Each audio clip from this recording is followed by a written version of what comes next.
Find the values of x and y. To begin this problem, first label the vertices as A, B, C, and D as shown. Now, to find the value of x, first notice that side AD and side CD are congruent because they both have a length of 28. Also, notice that triangle BCD is equiangular because it has three congruent angles.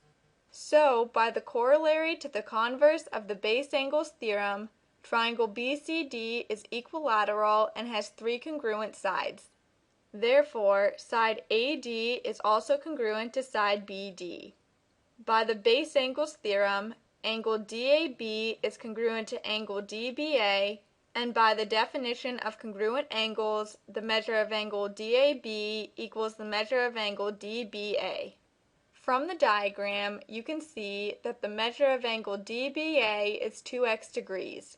So, the measure of angle DAB is 2x degrees as well. Now, by the triangle sum theorem, the measure of angle DAB plus the measure of angle DBA plus the measure of angle ADB equals 180 degrees. You know that the measure of angle DAB and the measure of angle DBA are both equal to 2x degrees, and to find the measure of angle ADB, you can use the fact that angle ADB and angle CDB are a linear pair. By the definition of a linear pair, these two angles are supplementary, and the measure of angle ADB equals 180 degrees minus the measure of angle CDB. Because triangle BCD is equiangular, the measures of its three angles are equal, and the measure of angle CDB equals 60 degrees.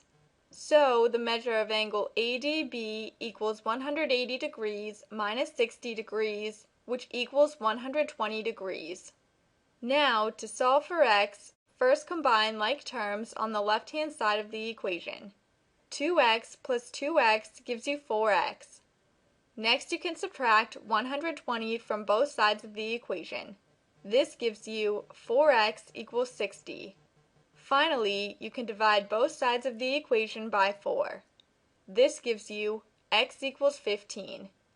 Therefore, the value of x is 15.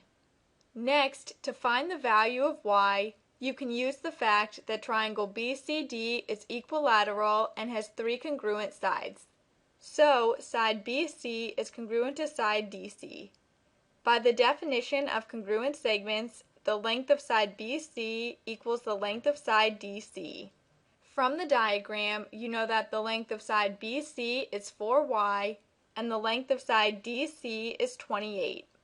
To solve for y, you can divide both sides of the equation by 4. This gives you y equals 7. Therefore, the value of y is 7.